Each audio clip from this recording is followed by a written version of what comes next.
Hello everyone, তোমরা কেমন আছো? আমি তো খুবই ভালো আছি। আর আজকে কোনো কন্টেন্ট ভিডিও নাই, কোনো রেসিপি ভিডিও নেই। মানে রেসিপি বলতে পারো, কিন্তু কি এটা সবাই জানে, সবাই করতে জানে আশা করি। তো দেখো, আমি আজকে বানাবো ম্যাগি। তো ম্যাগি প্যাকেটে 2 মিনিটে ম্যাগি হয়ে যায়। তোমাদের কি কোনোদিনও 2 মিনিটে ম্যাগি হয়েছে? আমার তো কোনোদিনও হয়নি। তো আজকে সবাই তো সেদ্ধ ম্যাগি খেয়েছে। মানে সে ম্যাগিটার মধ্যে যে মসলাটা থাকে সেই মসলা দিয়ে খেয়েছে। আমিও আজকে সেদ্ধই বানাবো, কিন্তু কি একটু আলাদা স্টাইল। তো তোমাদের কার কার 2 মিনিটে ম্যাগি হয়েছে আমাকে কমেন্টে কিন্তু জানাতে ভুলবে না। তো চলো শেয়ার করা যাক ম্যাগিটা কি করে বানাই আমি।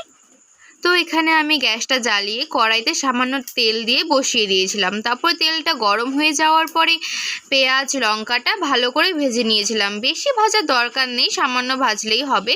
তারপরে এখানে ম্যাগি দিয়ে দিয়েছিলাম, যে যেরকম খাবে। আমরা তিনজন ছিলাম, তার জন্য 3 প্যাকেট দিয়ে দিয়েছি।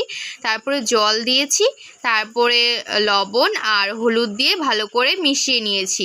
তারপরে ম্যাগি মশলাটা দিয়ে ভালো করে মিশিয়ে নিয়ে তারপর ঢাকা দিয়ে রেখে তো দিয়েছি আমি তো হওয়ার এখানে জন্য। ম্যাগি হওয়ার জন্য বসিয়ে দিয়েছি।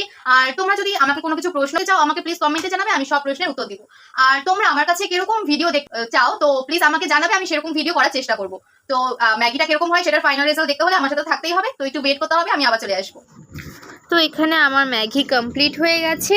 তোমরা এটা দেখতেই পাচ্ছ, এতটা টেস্ট হয়েছিল, খেতেও যেরকম হয়েছে দেখতেও আমাদের ম্যাগি বানানো সেরকম complete। হয়েছিল। তোমরা কবে ট্রাই করছো প্লিজ আমাকে জানাবে, আর এটা ট্রাই করে আমাকে বলবে যেটা খেতে কিরকম হয়েছে। আর এটা তোমরা যদি ঠিকমতো বানাতে পারো না, খুবই টেস্টি হয় খেতে। তো আমাকে আগে তো বললাম, যদি কোশ্চেন করা থাকে আমাকে করে নিবে। তো আজকের জন্য এটুকুই। আবার নতুন কোনো ভিডিও নিয়ে তাড়াতাড়ি চলে আসবো, কারণ তোমাদের সাথে কিছু শেয়ার না করতে পারলে আমার ভালো লাগে না। তো ঠিক আছে, আমি খাইয়ে দিকে। আর তোমরা আমার ভিডিও দেখো, আর যারা যারা ইউটিউব থেকে দেখছো তারা প্লিজ সাবস্ক্রাইব করে দিবে। আর তোমাদের কাছে তো আমি জানি তোমরা লাইক কমেন্ট শেয়ার করতে কোনোদিনও ভুলবে না। তো আজকের জন্য এটুকুই। Bye bye and good night.